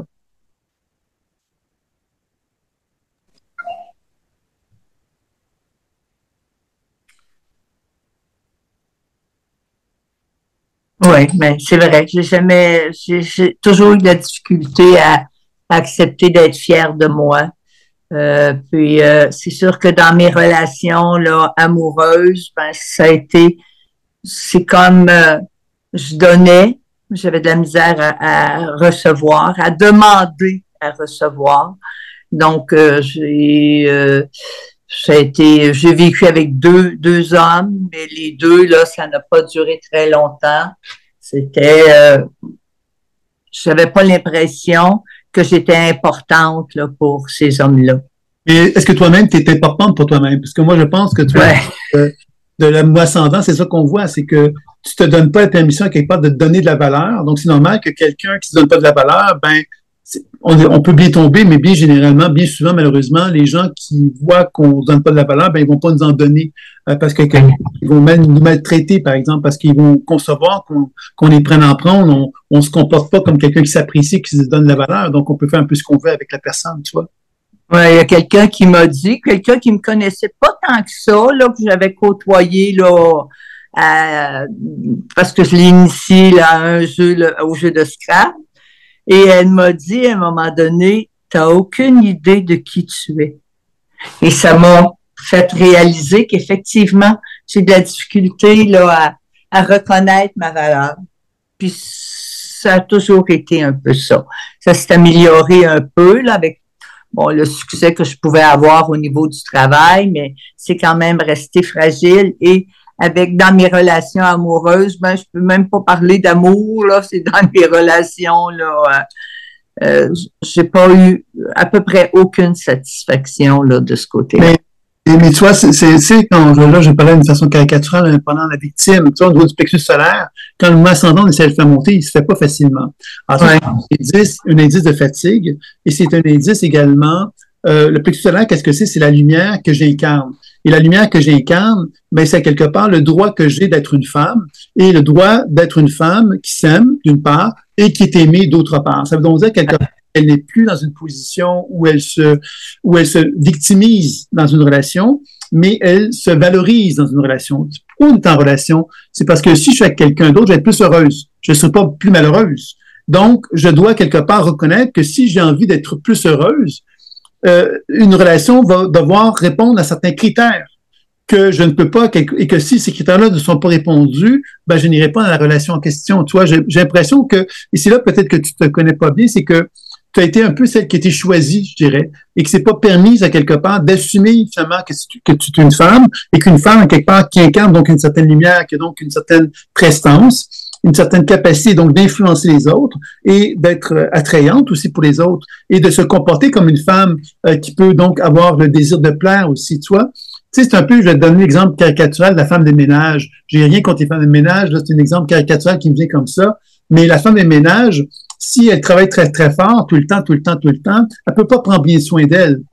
Donc, je te dis pas que tu es une femme de ménage, mais l'idée de pas prendre soin de soi, par contre, c'est une image qui me vient par rapport à toi. C'est un peu comme l'espèce d'impression, tu sais, comme l'enfant blessé, quelque part. Ben, je suis un enfant blessé, donc je peux pas être un bel enfant. Je suis une femme blessée, mais je peux pas être une belle femme. Comme ça, quelque part, tu portais tes blessures, puis la première chose que les gens voyaient de toi, c'était toutes tes blessures, mais on voyait pas toutes tes réussites, puis ton charme, toutes les qualités que tu peux avoir. Tu comprends? Mais dans les deux cas, c'est moi qui ai provoqué la rupture. C'est comme si, rendu à un certain niveau où je me sens plus bien, c'est comme, tu prends tes affaires et tu t'en vas. Alors, dans les deux, c'est comme, ben, c'est peut-être pas la meilleure manière là, d'arriver à une entente et à manifester ce que je veux, là. Et moi, je voudrais pas consciente, mais je voudrais pas te parler quelque part de ton passé tant que de ton présent et ton futur, parce que je pense que le mois ascendant, c'est ça qui met en évidence, c'est ton futur. Et ton futur, quelque part, il t'oblige à quelque part à devoir porter un regard dans le miroir, de te regarder dans le miroir et de commencer à porter de l'attention bienveillante envers toi-même pour que tu commences à manifester la femme que tu es. La femme que tu es, parce que des fois, on peut se regarder dans le miroir puis se dire, ben, ce que je vois là, c'est pas moi vraiment. C'est quelque chose qui peut me ressembler, mais c'est pas qui je suis vraiment. J'ai pas réussi à refléter dans mon miroir ce que je suis. De quelle façon maintenant que je pourrais mieux refléter qui je suis, c'est en portant de l'attention envers moi, puis en cherchant à manifester une image de ma personne qui soit plus en accord avec qui je suis. Et c'est ça que c'est important. C'est comme ton mouvement ascendant est faible, toi. C'est facile pour toi de sombrer dans le passé et de te remémorer ton passé puis de te rester accroché à ton passé. Et moi, je t'invite beaucoup à prendre conscience du présent et du futur, de faire des actions dans le futur pour te sortir de cette espèce de mécanisme de défense que tu as développé, dans lequel tu te dis pauvre de moi parce que j'ai vécu un passé, pauvre de moi, alors que tu te permets pas de vivre un présent et un futur qui, lui, te sortirait de cet état de pauvre de toi. Et c'est ça, quelque part, que je pense qu'il va être important pour toi de mettre en lumière. De quelle façon que tu peux construire une image plus en accord avec toi, te regarder dans le miroir, puis de voir en toi une image qui correspond mieux à la femme qui n'est pas la femme victime, la femme qui s'aime pas. C'est la femme au contraire qui s'apprécie, qui s'aime et qui a envie maintenant de faire valoir quelque part que c'est une personne quelque part qui mérite l'amour, par exemple, tu vois. Et ça demande de ta part à toi un travail de changement d'attitude physique dans ton image, mais aussi dans ta psychologie, dans ta façon de te dévaloriser, dans ta façon de te comporter avec les gens, de pas te mettre en lumière, de pas prendre ta place. Tu vois, il y a plein de choses comme ça que je sens qui vont être nécessairement importantes pour toi pour que tu puisses rétablir ce mouvement ascendant qui est très important, parce que le mouvement ascendant, c'est celui du changement et c'est celui quelque part qui te permet d'accéder à l'évolution de l'être que tu es, toi. Donc, c'est ça un petit peu que je te dirais par rapport à ça. Ça va? Oui, ça va. Beaucoup de travail à venir. Ben oui, mais c'est un travail excitant parce que c'est créer un avenir plus heureux que ce que tu as vécu. C'est ça qui est Quand on pense que le futur peut être agréable et peut nous sortir des difficultés qu'on a vécues, c'est merveilleux. À ce moment-là, ça devient excitant, notre futur. Et je pense que ça serait intéressant pour toi de vraiment prendre un papier et un crayon et commencer à donner une nouvelle organisation à ta vie pour que ce futur ressemble à ce que tu veux qu'il soit.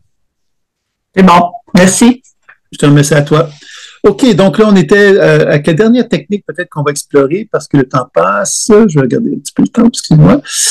Ouais, c'est ça va être pas mal la dernière, je pense. C'est la circulation entre les axes. Donc, la circulation entre les axes, c'est finalement une autre technique qui nous permet de simplement constater que il existe un chakra inférieur qu'un chakra supérieur et de voir qu'il y a une complémentarité entre eux.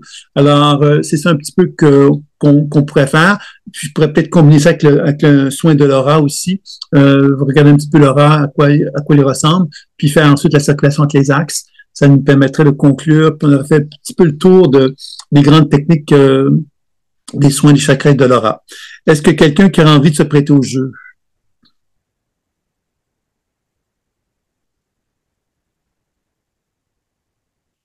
Je suis volontaire, c'est Marie-Christine. Est-ce que tu as un thème, Marie-Christine, sur lequel tu aimerais qu'on regarde? Ou je me laisse guider simplement ce que je perçois? Oui, bonjour, par ce que tu perçois. Ce que je me rends compte, c'est souvent que j'ai des idées, et j'ose pas le dire, et ça me vient plus tard. Mais bon, ce que tu vois, ça m'ira. Très bien. Merci.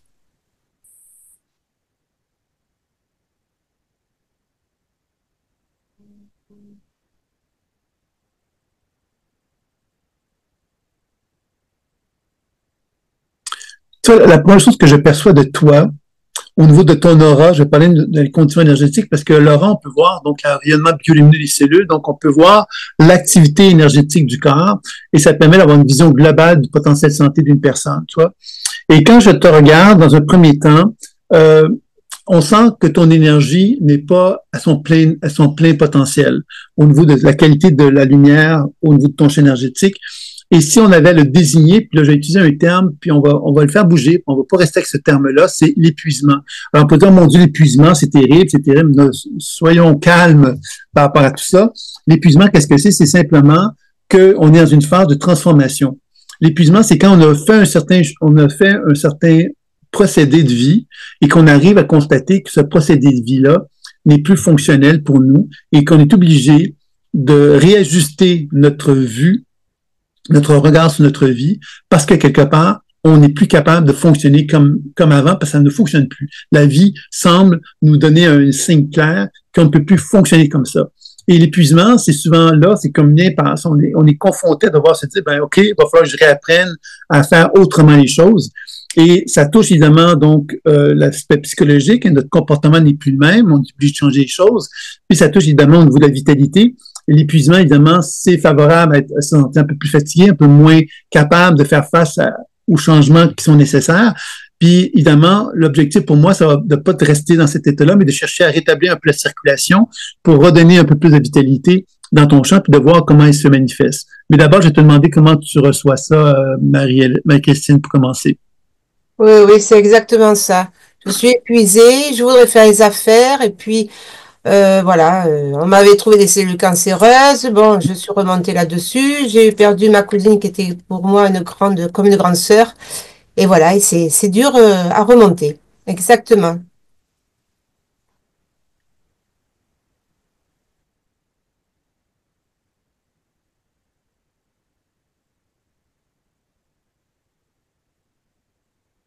Tu vois, quand on essaie de rétablir le mouvement dans ton énergie, la chose qu'on sent, c'est que quand on touche la région de tes genoux, tu vois, quand je fais remonter l'énergie, au niveau des genoux, on sent une tension.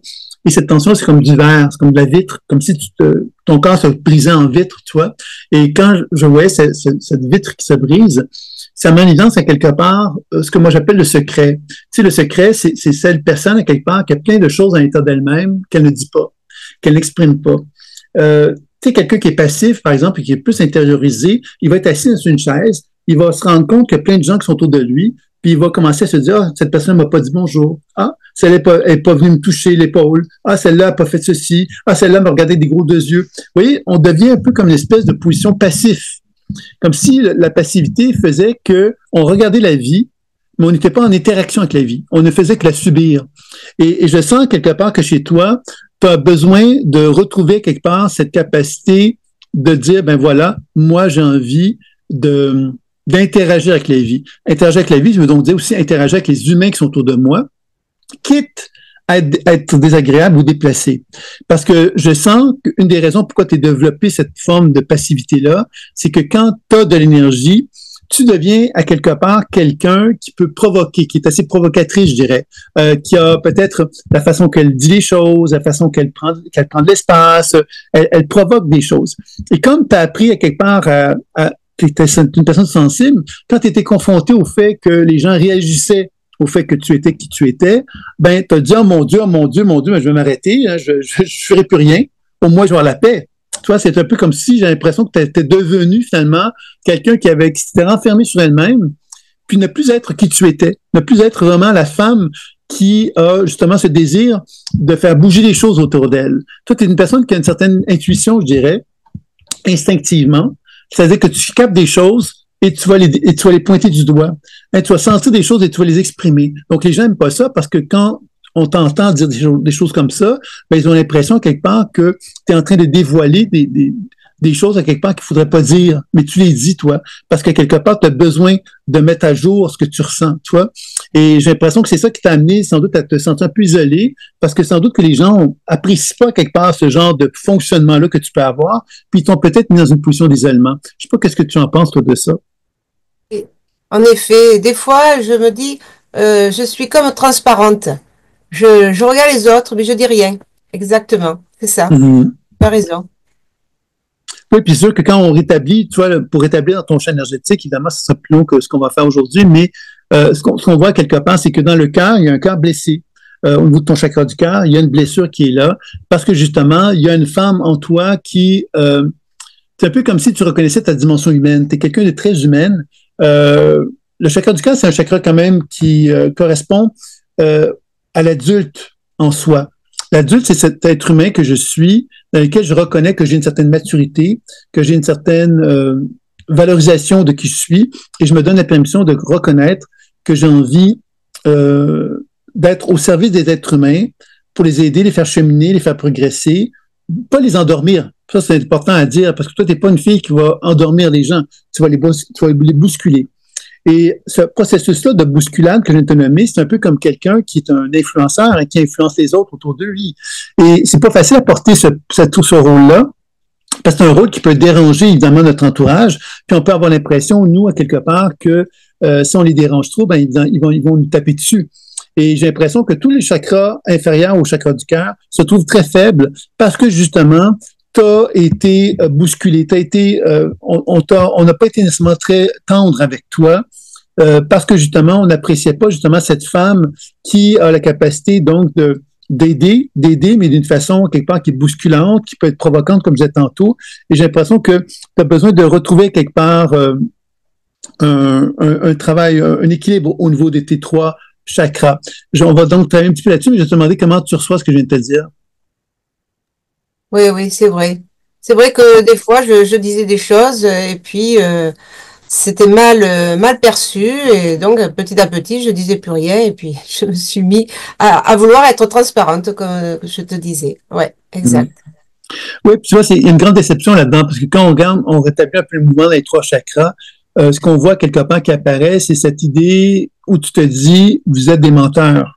Ça, ce sont des menteurs. C'est-à-dire que tu reconnais quelque part, comme tu es quelqu'un d'assez sensible et assez perspicace, tu es capable de reconnaître que quand quelqu'un te dit quelque chose qui est vrai, tu peux le reconnaître, mais quand tu sens que quelqu'un te dit quelque chose qui n'est pas sincère, qui n'est pas vrai, tu arrives à le ressentir.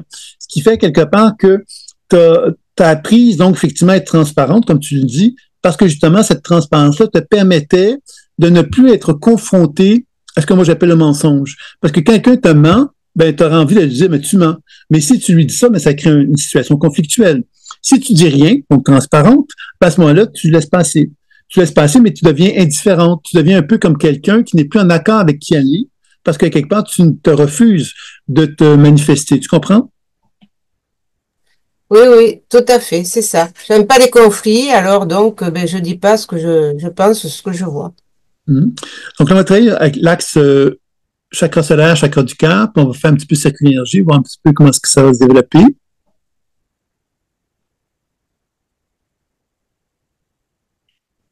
Donc, le chakra solaire, c'est le chakra de l'affirmation, et le chakra du cœur, c'est celui qui est capable d'accueillir ce pouvoir d'affirmation-là dans l'amour de soi, qui va nous permettre ensuite de nous relier à l'autre en accord avec notre désir de servir les êtres humains en respectant justement notre ego qui est relié au plexus solaire davantage. Donc, il y a une espèce d'équilibre à avoir entre ces deux chakras-là. Donc, on va essayer de travailler un petit peu là-dessus pour voir qu'est-ce que ça va donner.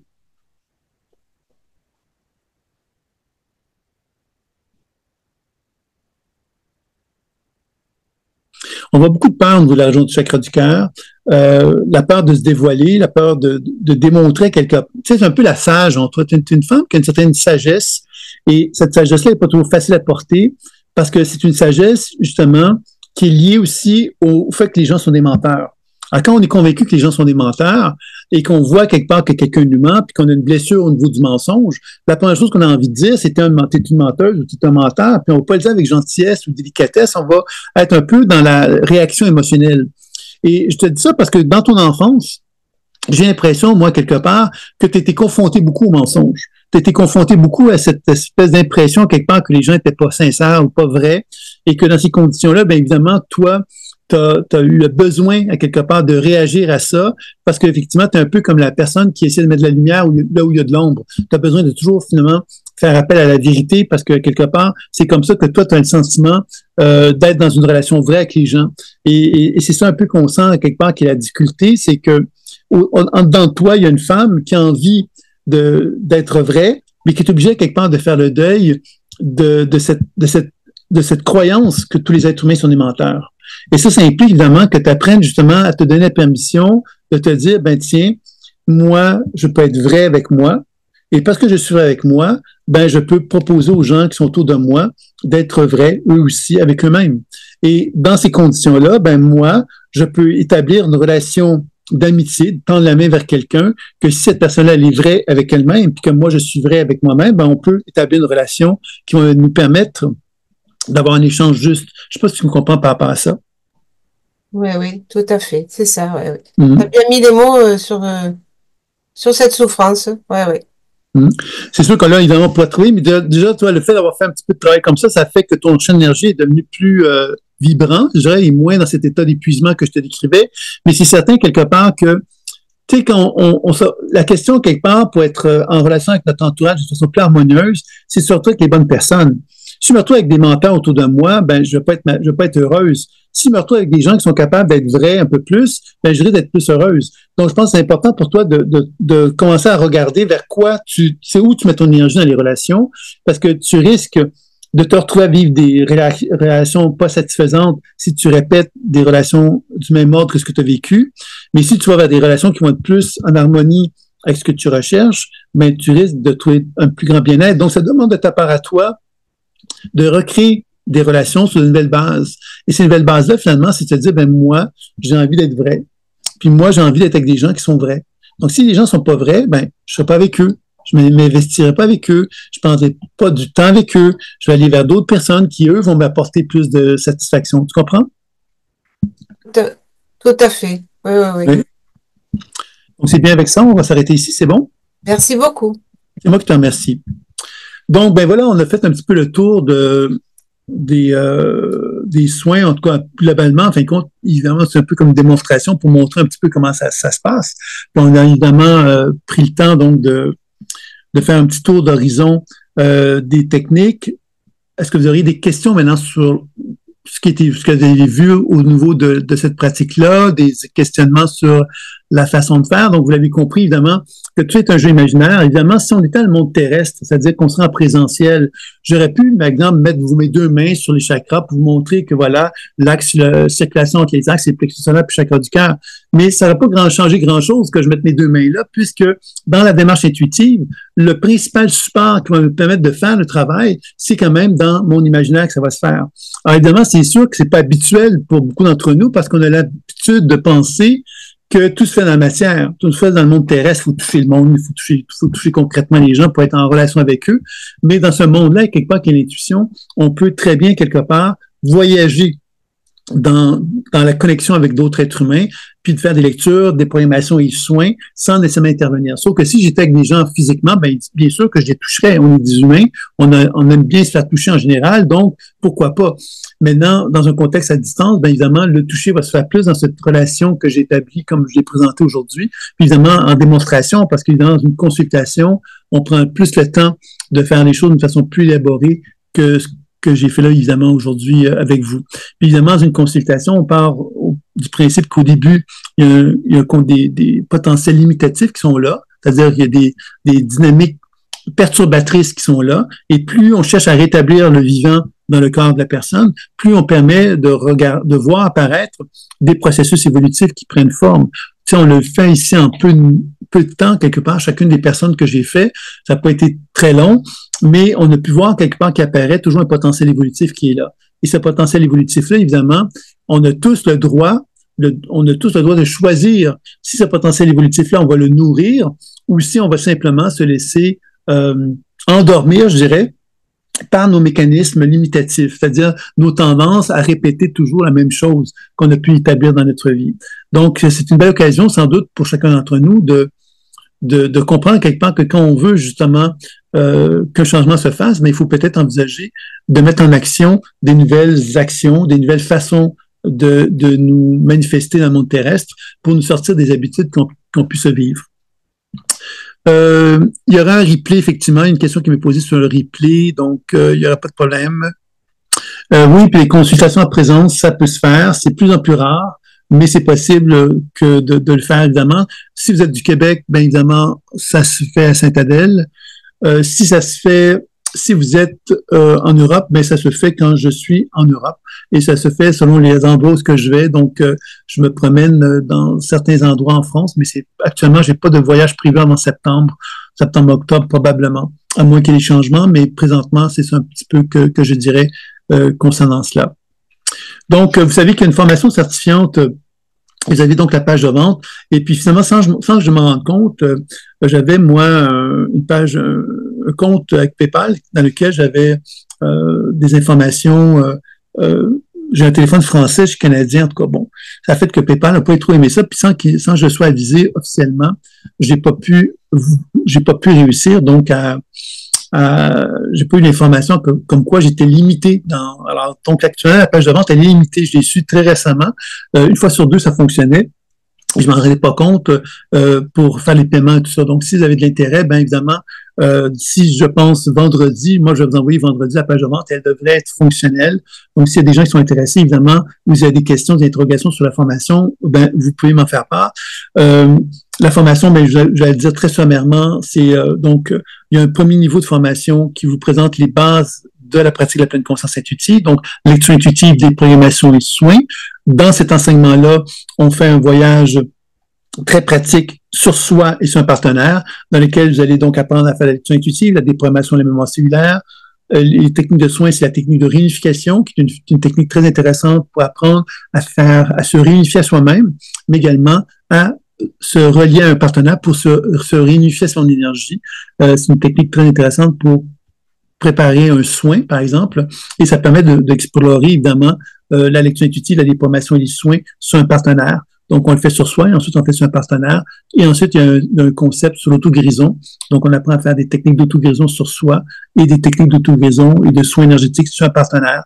Donc, vous voyez, ça, c'est le premier volet de l'enseignement qui est proposé. C'est 4 modules d'enseignement et vous avez plein de bonus qui vous permettent d'approfondir, d'aller chercher d'autres nouvelles techniques pour vraiment développer les habiletés qui sont proposées dans cet enseignement-là.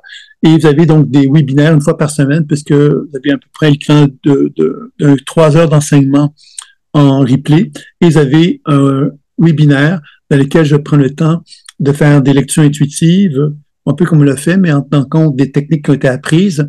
Et puis, évidemment, je peux prendre le temps aussi de regarder les cas que vous avez faits sur d'autres personnes, si vous avez envie. Donc, ça fait que, bien qu'on se voit pas, qu'on n'est pas dans une connexion présentielle, parce que, comme je viens de vous faire la démonstration aujourd'hui, on peut très bien faire des lectures intuitives et vous accompagner tant dans votre démarche personnelle que dans une démarche professionnelle. Donc, ça, c'est pour le premier niveau. Et vous avez des bonus. Donc, le bonus, c'est des séries de vidéos que vous avez qui vous permettent d'approfondir la pratique d'une façon plus importante.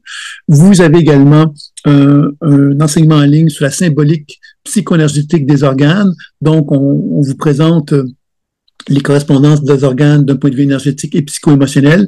Pourquoi je vous propose ce bonus-là? Bien évidemment, ça vous permet d'enrichir votre pratique intuitive quand il s'agit de faire des soins sur un partenaire ou même sur vous-même, de comprendre davantage la physiologie énergétique du corps humain. Donc, c'est un peu dans ce sens-là que c'est proposé cet enseignement-là.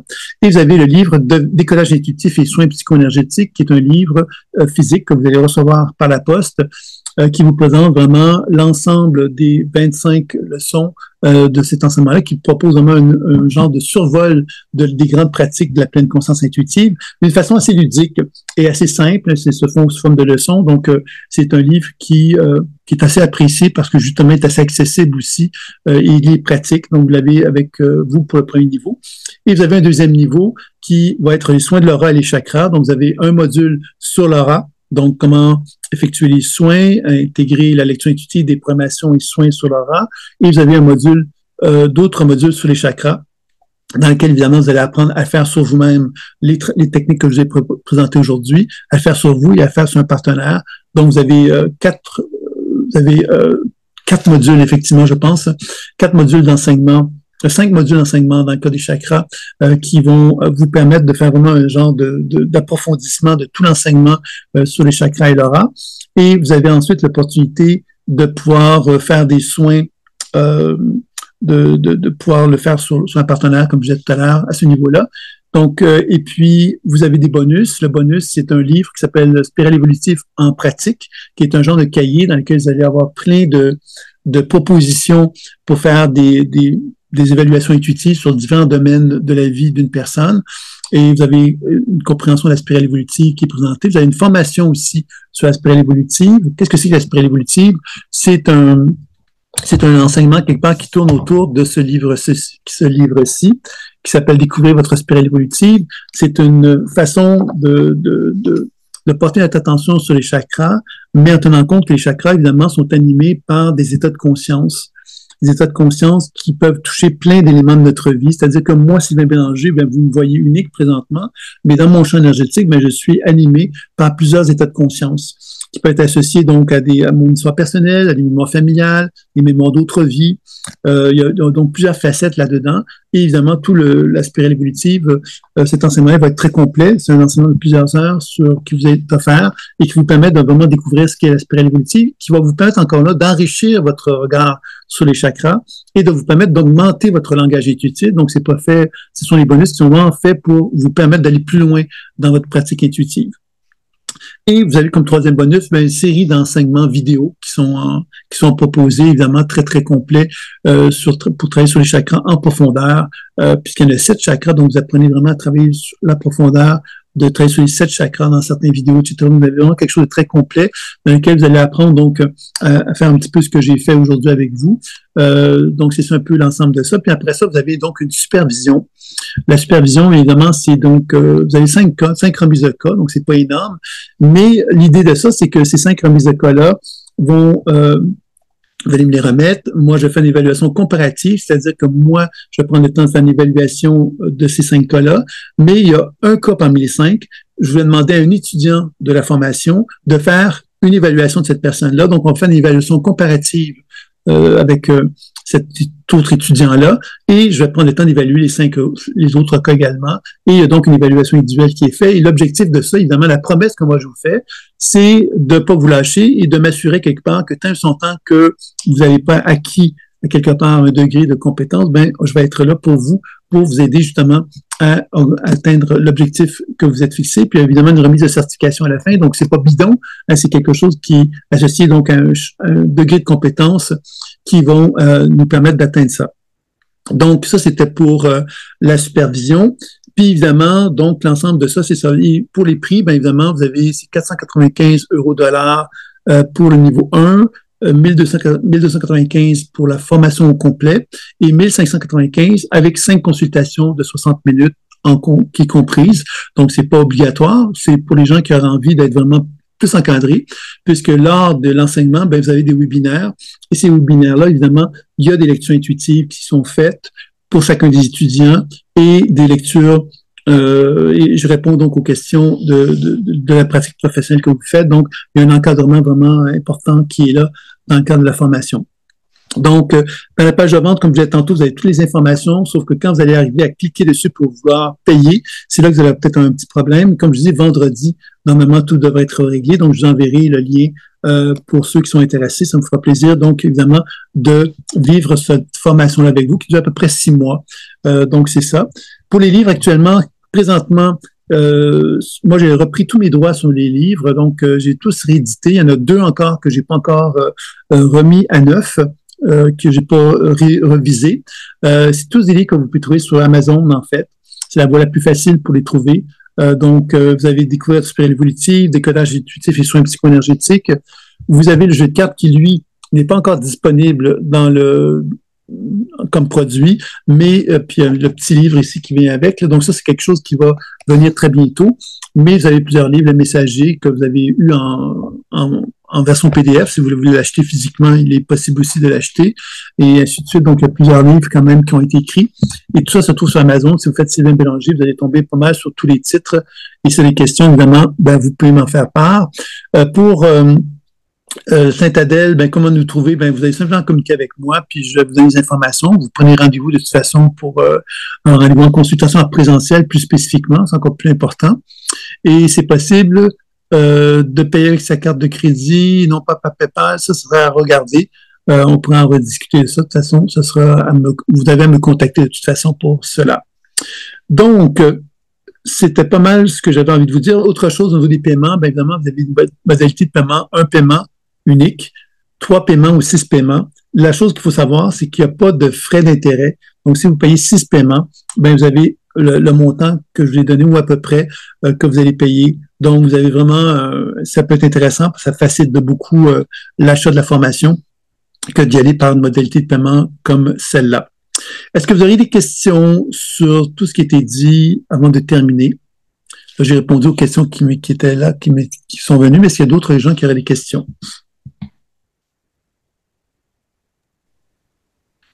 Donc, ben, je vais m'arrêter ici. Oh, il y a quelqu'un qui allait poser une question, peut-être? Non, pardon, c'est mon micro qui était ouvert. Ah, ok, d'accord. Donc, ben, écoutez, alors vraiment, ce que je vais peut-être faire comme conclusion, c'est que vous l'avez compris, évidemment, que c'est un jeu imaginaire, et que ce jeu imaginaire, là, la belle chose, c'est qu'on a tous un imaginaire en soi, on a tout le potentiel d'utiliser cet imaginaire-là. On n'a pas appris à l'utiliser parce que on nous a pas enseigné à reconnaître la richesse que l'imaginaire possédait. Et évidemment, dans l'apprentissage qui est proposé, l'enseignement que je donne, bien évidemment, je vous prends par la main, puis on y va étape par étape pour apprendre justement à développer ce langage intuitif-là. Le langage intuitif, qu'est-ce que c'est? C'est cette capacité de développer l'intuition, de m'ouvrir à cette richesse qui se manifeste dans l'imaginaire, qui est une forme de sagesse intelligente. Mais en même temps, il y a tout ce processus d'intellectualisation qui est proposé, c'est-à-dire de compréhension rationnelle qui fait que les perceptions intuitives que je capte, je peux les encadrer dans cette compréhension intellectuelle-là. Et c'est ça un peu qui va être l'apprentissage qu'on va chercher à faire dans le cadre de la formation. Donc, si vous avez des questions, des interrogations, vous pouvez communiquer avec moi en tout temps. Vendredi, vous allez recevoir la proposition plus officiellement. Vous allez recevoir le replay également de ce qui a été fait aujourd'hui. Alors, je vais donc vous remercier d'avoir été présent. J'espère que vous avez apprécié. Et je vous dis donc à très bientôt pour une prochaine rencontre. À très bientôt. Au revoir à tous. Au revoir, merci, c'était très intéressant. Merci à vous. Au revoir. Au revoir.